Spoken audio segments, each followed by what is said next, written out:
Permitime que sume Roberto Kachanowski, así ampliemos la mesa sobre este análisis económico tan interesante. Roberto, buenas noches. ¿Vio los datos sobre las pymes, el costo laboral extra que tienen las empresas que más trabajo dan en la Argentina? ¿Qué tal? ¿Cómo le va? Buenas noches. Sí, estaba viendo el trabajo de Damián, muy bueno. Lo veo también ahí en la pantalla. Martín, ¿qué tal, Martín? ¿Cómo estás? Saludo a todos para... Buenas noches, sí, claro. Buenas, Roberto. Sí, me parece que, digamos, no tenía los números, pero era más que evidente que algo de esto estaba pasando, ¿no?, en la economía argentina. En la Argentina hay un doble costo para todo, o un triple costo para todo, porque en realidad pagamos impuestos para tener seguridad, pero después tenemos que contratar la seguridad privada, pagamos impuestos para tener salud y tenemos que contratar la salud privada, pagamos impuestos para tener educación y tenemos que mandar a los chicos a colegios privados. Entonces, es un doble costo para todos. Doble costo para todos sería el título, ¿no? Kachanowski, ¿su mirada? Sí, agrego, recién estaba viendo los datos de la cantidad de empleados públicos que hay en Argentina. A ver, ayúdenos de paso a aportar ese dato, que siempre lo sigue usted. Sí. Esto lo dio el Ministerio de Trabajo, todos los meses da una planilla. Lo tiene dividido empleados privados en relación de dependencia, autónomos, empleados públicos. Cuando hablamos de empleados públicos, estamos hablando de empleados públicos nacionales, provinciales y municipales. Está en más o menos 3.248.000 empleados públicos. 3.200.000. 3.200.000, casi 3.250.000. Entonces, lo que hice fue calcular cuántos empleados públicos hay en relación a la cantidad de empleados privados en relación de dependencia, que son más o menos la relación que me da es que el total de empleados públicos equivale al 56% del total de empleados privados en relación de dependencia. Tradúzcame esto a nivel país. ¿Qué significa a nivel país? Analicemos un poquito la dimensión sociopolítica, si es posible, de esto. ¿Qué significa? Que tenemos demasiada gente en el sector público sin producir ni dar ningún servicio, porque en realidad, como decíamos antes, tenemos, por ejemplo, veíamos a la policía de Formosa llevándose presa gente que no está haciendo nada grave, ¿sí? Entonces, a ver, vamos a poner de esta forma, tenemos un montón de gente en el sector público que dice que trabaja, pero que en realidad está desocupada porque es una forma encubierta de disfrazar la desocupación en el empleo público, ¿sí? O sea, estadísticamente me figuran como que no están desocupados, pero muchos de ellos son desocupados porque están en el sector público, pero no hacen nada productivo por el resto de la sociedad. No digo todos, pero... médicos, los docentes, etcétera. Ojo, en docentes también tendríamos que analizar cuántos hay de los que trabajan y cuántos hay de los que están de licencia, etcétera, pero básicamente lo que tenemos es una masa de empleo público a nivel nación, provincias y municipios en la parte burocrática que no le agrega nada a la sociedad y al contrario le complica la vida cuando tiene que producir, ¿no? ¿Alguna vez imagina, Kachanowski, que podremos saber los ciudadanos a dónde van a parar nuestros impuestos, que podamos seguir parte de la ruta de ese dinero que se gasta y se gasta, muchas veces no se sabe en qué, o sí? Algún día esperemos. A ver, si en realidad hay este dato que yo estoy dando de los empleados públicos, en rigor tenemos el número general hasta el mes de noviembre. Pero cuando uno quiere ver la información desagregada por provincias, sí, el último dato desagregado, o sea, cuántos empleados públicos hay por provincia, es del 2017. Es la última información que yo encontré desagregada. O sea, hay algo en el Ministerio de Trabajo, pero en su momento hice un trabajo comparando cómo había aumentado el empleo público en las provincias entre el 2003 y el 2017. Y nunca pude pasar del 2017 porque no tengo el desagregado por provincia como Dios manda, ¿sí? Ahora bien, el empleo público por provincia aumentó un 75%. Ahora, ¿qué hace esa gente? Ningún contribuyente sabe qué hace esa gente. O sea, ¿por qué hay un 75% más? Por ejemplo, en Jujuy el empleo público aumentó un 145% entre el 2003 y el 2017. 145%. ¿Sí? Entonces la pregunta es, ¿y qué hace el doble de gente en Jujuy en el sector público. ¿Y habrá relación entre eso y el voto, Kachanowski, o no?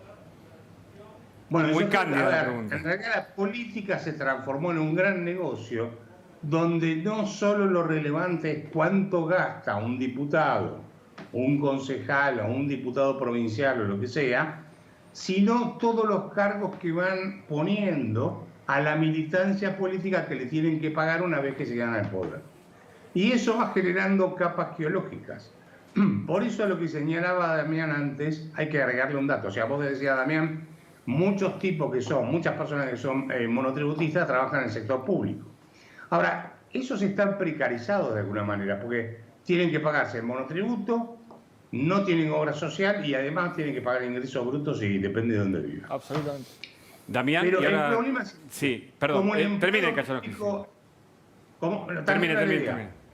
El empleado público, por ley, no puede ser despedido. ¿Sí? Hay que hacerle un sumario al tipo. Entonces, ¿qué hacen las nuevas administraciones? Dicen, bueno, para no agregar más gente que después no puedo sacar, precarizo a los buenos, a los nuevos que estoy metiendo, a eso los precarizo y a los inútiles los dejo ahí con todos los beneficios. Entonces, es muy, muy injusto el sistema. No sé si queda clara la idea que te quiero transmitir, ¿no? Conceptualmente muy claro. Damián Dipache. Y en segundo lugar, bueno, quería justamente preguntar cómo llega el gobierno a las elecciones, digamos. En un momento se hablaba de tirar más para adelante las PASO o suspender las PASO, tirar más adelante las elecciones. ¿Al gobierno le conviene llegar en esa fecha a las elecciones? ¿Cómo va a estar la política y la economía, sobre todo, ¿no? La economía para ese momento? Kachanowski. Es difícil hacer futurología, pero me da la sensación que van a hacer lo imposible pisando todos los precios que tengan que pisar, aunque haya desabastecimiento, para que no se les escape la tasa de inflación, el índice de precios al consumidor, que son dos cosas distintas. Una cosa es la inflación y otra cosa es el índice de precios al consumidor, ¿no? Creo que van a hacer lo imposible. Y en materia cambiaria lo mismo. Aunque falten lo que falte de insumos, van a pisar el tipo de cambio lo más que puedan, porque son dos variables que tienen que mantener controladas. Con la culpa del campo, ¿no? Con la culpa del campo. ¿Cómo, perdón? Con la culpa del campo si algún precio es modificado. Siempre van a encontrar algún culpable, obviamente. Ellos nunca van a tener la culpa de nada, siempre va a ser la culpa del campo, no sé, del Fondo Monetario Internacional o lo que sea. Nunca van a asumir ninguna responsabilidad de lo que hacen. Ahora el interrogante es qué van a hacer con el blue, porque lo tienen demasiado pisado a fuerza de vender bonos, hasta donde yo sé, en dólares, ¿no es cierto? Entonces, no sé cuánto le puede ingerir el mercado de esos bonos, ¿no? Sí, ese es el gran interrogante que tengo. Martín. Y uno más. No sé de dónde van a sacar la emisión monetaria, porque para emitir ellos tienen dos mecanismos. Uno que se llama adelantos transitorios. Ahí ya están en el límite. Y después son las utilidades que inventan del Banco Central, que este año, por lo menos hasta ahora, los balances del Banco Central de fines del año pasado no muestran ninguna utilidad extraordinaria, como los 2 billones de pesos que inventaron en la última semana del 2019, inventaron 2 billones de pesos de utilidad para poder emitir. Eso todavía no está. Así que el gran interrogante es qué van a hacer. ¿Van a violar la Carta Orgánica del Banco Central? Porque la plata no les va a alcanzar para poder financiar el gasto. ¿Es imposible, Kachanowski? No, bueno, sí. A ver, vos podés pisar los precios, pero vas a tener desabastecimiento en algún lugar. Y el problema es que en la cadena de producción, cuando vos tenés que vender algún producto de consumo final, si te faltan insumos, no podés vender el producto final. Así que tenés desabastecimiento al final. O sea, podés pisar todos los precios que quieras, pero el mercado siempre ajusta o por precio o por cantidad. ¿Sí? O sea, si vos querés que el precio esté por debajo del nivel de mercado que tiene que estar, te va a haber una menor oferta, eso es inevitable, y te va a aumentar la demanda, porque si te regalan los productos, obviamente vas a tener ese problema. Ahora, yo quisiera agregar algo sobre la canasta básica alimentaria. Por favor. A ver si tenemos claro el número, ¿no? Porque la canasta básica alimentaria es la que define el grado de indigencia o el porcentaje de indigencia. Que ronda el 10%, entiendo, ¿no? De la población. Creo que está por ahí, por lo menos el último dato que había. Sí. La canasta básica alimentaria es una canasta básica que define el INDEC que de una canasta de productos, de alimentos que una persona tiene que consumir para no desnutrirse. Una canasta por mes.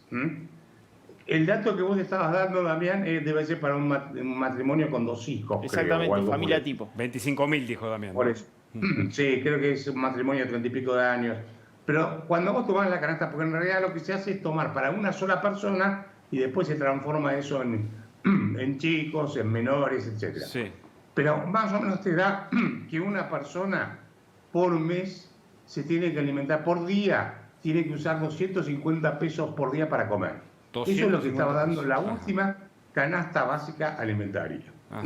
La que salió, ¿cuál era? De diciembre fue la última, ¿no es cierto? Sí. Bueno, hice la cuenta y dije, bueno, son 30 días, tomé 30 días, dividís el importe total que te da la canasta por mes, lo dividís por 30 días, es decir, bueno, cada persona necesita o se tendría que arreglar con 250 pesos para no ser 4 indigente. comidas, para hacer 4 comidas.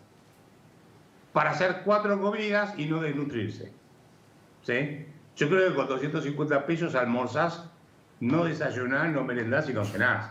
Creo, pero no sé, depende de lo que comas, ¿no? Martín. Sí, Para que tengamos una idea de hasta dónde se puede disparar, porque después esa canasta básica se le agregan ciertos alimentos, ciertos servicios, y da la canasta básica total, que es la que define el nivel de pobreza. Entonces, creo que acá el nivel de indigencia y de pobreza debe estar estallando. Es mi impresión. No Sí. sé ¿Estallando? si comparten